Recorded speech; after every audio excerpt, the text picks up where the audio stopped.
that is worth having is worth working hard for, because once you obtain it, you're going to know how to take care of it and you don't want to lose it. Oh, okay. So step one, everybody lives in their own world. It's most important that you understand that everybody's opinion in your life does not matter. Your opinion, honestly, does not matter in anybody's life. And also, don't expect the world to applaud you for even taking it to the next level.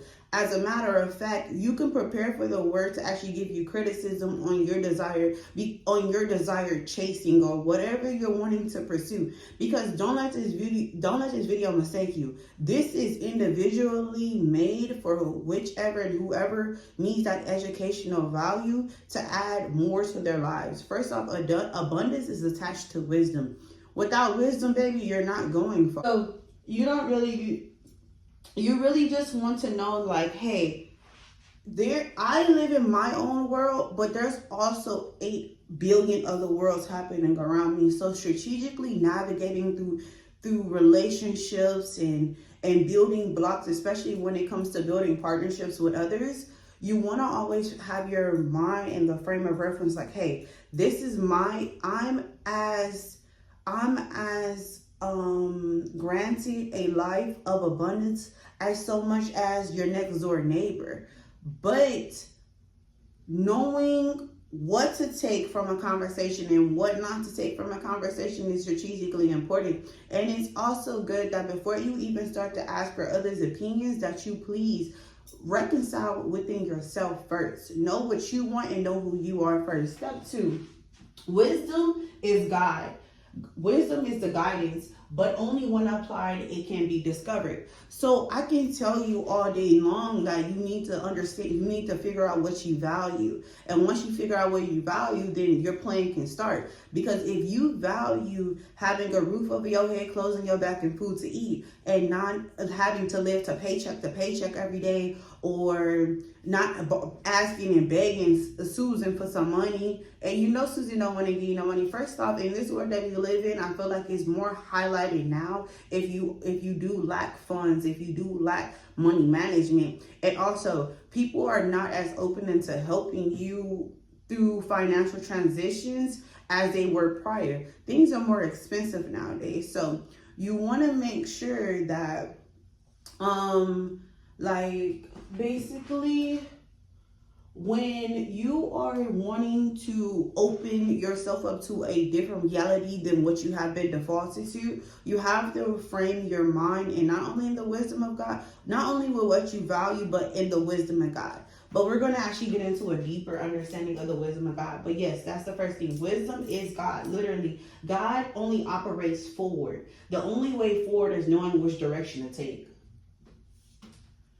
Step 3, the scriptures come to life in the language necessary for you in that moment in time, and you can become the living word. Literally, guys, God spoke with his mouth for 7 days straight. As a matter of fact, he rested on the 7th day. For 6 days straight, he spoke all of this into existence. So the Bible is highlighting a mystical occurrence that is happening in present time.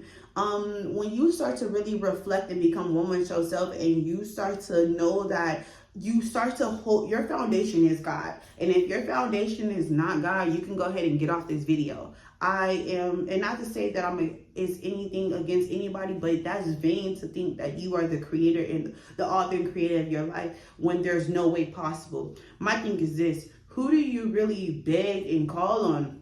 And I'm not necessarily saying beg, but sometimes we be in a dire need for God to come through the way necessary for our lives. And when he does come through and when he does work it out, all the glory and all the power goes back to him. But what if I tell you that if you start to build a closer relationship with God, and when I tell you, I talk to God like, hey, what's up, Jesus? Like, Jesus, like, he speaks fluently what you speak. Your language that you speak, Jesus speaks that language. Don't get it twisted. But you only can hear Jesus through the reflection of the scriptures. So Jesus' language is only scriptures. So you let the scriptures rest on your mind, rest on your heart. And then let's say later on that night, you're thinking about your day. I'm telling y'all, things you never thought before starts to come to you. And when those things that you've never thought before starts to come to you in the direction needed, you're going to know it's God. But let's move on to the next thing.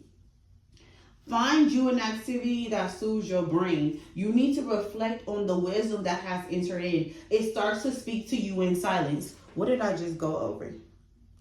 I even forgot that was step 4, because when I found out that Jesus speaks scriptures. So in order for Jesus to come into you, you have to allow the word of God to rest in your soul. Literally. So you need to always be practicing mindfulness and be in a state of meditation, because the thoughts that race through our brain are demonic, and the thoughts are not of God. And so God needs you to be in a calm state of mind and just trust. Watching this video, please just put it all in God's hand. Be like, God, if this is my desired reality, put that plan on the table and get the praying over that plan. And the next day, wake up and start working that plan and watch how God moves in your life. Practice gratitude. This conditions your mind to think positive only. It is not your fault that you think in a negative mindset. It is not your fault that you think negative outcomes. It is not your fault, but it is your responsibility to make sure that this does not take place any longer. When I seen gratitude played in my life, God started to speak to me more and grant me with more. Because when you start to take care of the little things God gives you, he gives you more to maintain and to govern. God is not going to open up more doors for you when he knows that you're going to be the one to close them and break them down. No, why would God waste his time like that? God's purpose and plan for our lives is to tell others about him, because what he has for you and me, it belongs to everybody. But that was stolen from us a long time ago, but we'll get into that topic later. Okay. All right. Read books about the rich. Why y'all don't be reading? Why y'all don't go to the library? Like, my thing is, how do you want to get rich but don't even, we know what a $50 bill look like and a $100 bill look like, but do you know that money is a tool? Do you know that money is just the middleman to get you to your desired reality? You have to figure out a way to multiply the income that you're receiving to even be able to obtain the desired reality. That goes back to the hard work. So you want to read books about the rich and their lifestyle. You also see how it's maintained. In order for things to happen to you in a lump sum and continuously, you have to know how to maintain the middle in the middle. You understand what I'm saying? Because if you spend 100 mil, the 100 mil is spent. Now, how are we going to take care of the things that cost 100 mil if we don't have 100 mil in our accounts no more? All right, so you want to read the books. Make your best moves by taking calculated risks. Welcome to the curve. The curve is where you find out the power of God the power of God and your divine power also. Because when you welcome this curve and you're welcoming yourself to new opportunities, to new doors unlocking for you. But God cannot move in your life if you have him just on a lunch tray. Like, do you want a buffet or do you want the lunch tray? Because God can only operate in the measure you give him, because he's not a forceful God. Of course he wants all of this for you. Of course, but my thing is this. If you can't even get out the bed, make your bed, put your shoes on, brush your teeth, wash your face, and clean up, or even pick up the trash that's around you, or help out others, or give a homeless man 50 cents, then how are you going to be able to create the desired reality you want? Because this still requires work. Don't get it twisted. Nothing was handed to you unless you was born into it. And even when you're born into it, you can get it taken away from if you don't know what to do with it.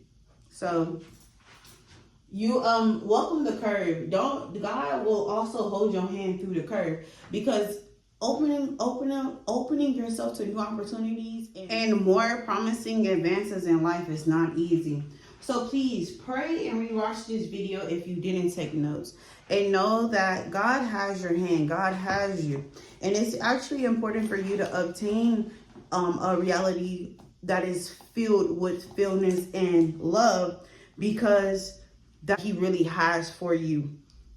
You want to just make sure that you're just reducing effort in areas that is not necessary for your desired reality, for your growth. And I hope that you are able to get educational content from this video.